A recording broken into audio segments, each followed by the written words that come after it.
Okay guys, one thing I wanted to say before I put all this back together. I'm not sure. You know what? Now I might be sure. Alright, so I noticed there's a recall on my dryer. And I think it might have been for this circuit board. So, when I took this apart, I noticed we had some major leakage. And from what I remember, this worked fine. But you can see it obviously might have leaked out from the box. So I had to open up, I don't know what you'd call it, the control board. And I do not see any problems. Now I know I'm in the light. But this looks like a perfectly good control board. And I would definitely think we'd be looking at a mess. So I was very worried that this thing might not work, but I believe this was already replaced. I think that recall might have been for this control board. And long story short, I think we already had a replacement. So there you go. Just wanted to show you that before I put this back together and I pop this off, and there's obviously, I don't know, obviously was a problem,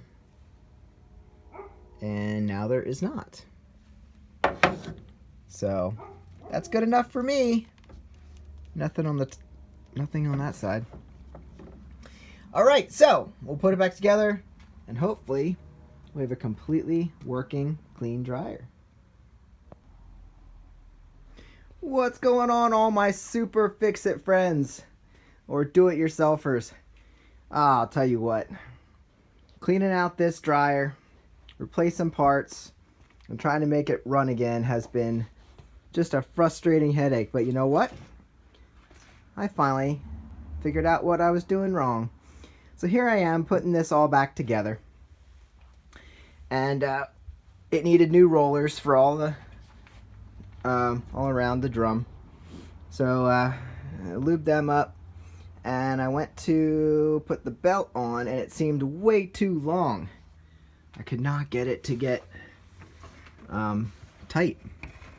So I figured out the problem, and I'm going to share that with you guys. See, that's sitting on there pretty good now.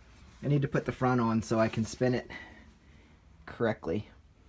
But I have a motor out here, so I can show you what I was doing wrong and what I did right. So here is the motor. Your belt needs to go around that so it can spin the drum. And it makes sense. Put this around, the tensioner holds it.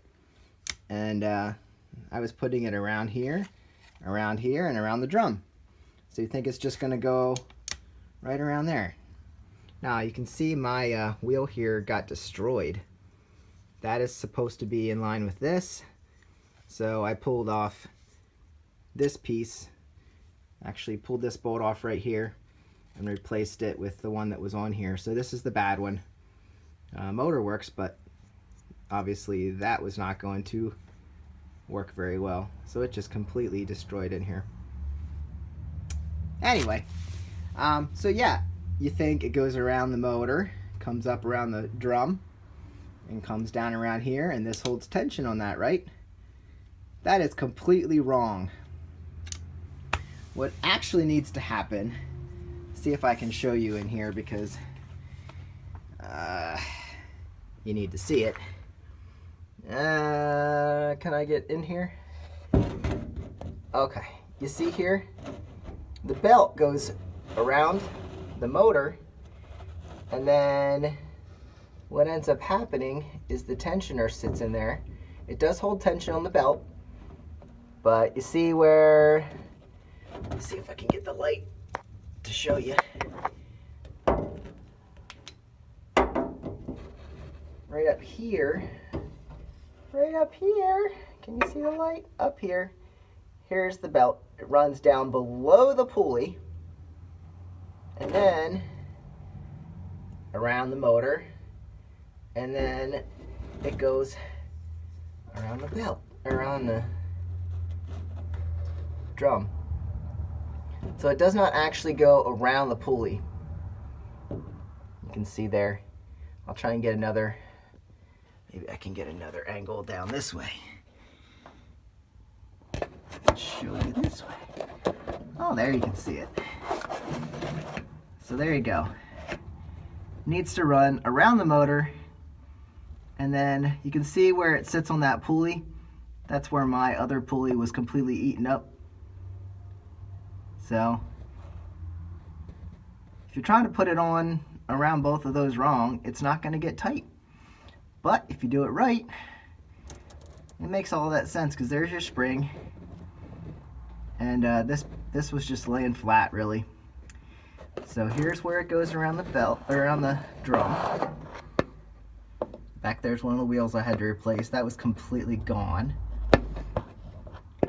And so now, if I put all this back together, we should be running smooth. Alright, so I just thought that is not represented well in any directions, or just says wrap it around the tensioner. Well, this idler pulley here isn't going to do it right unless you do it like this. So there you go. I'm going to put all these screws back in, put the front back on, and get her put back together, and then we should have a working dryer. I vacuumed it all out inside, used compressed air, and tried to blow all the dirt out. She was nasty. Alright guys, so that is hopefully going to help a few of you out there, because it really stumped me. So like and subscribe for more do-it-yourself tricks and tips, and see you on the next one.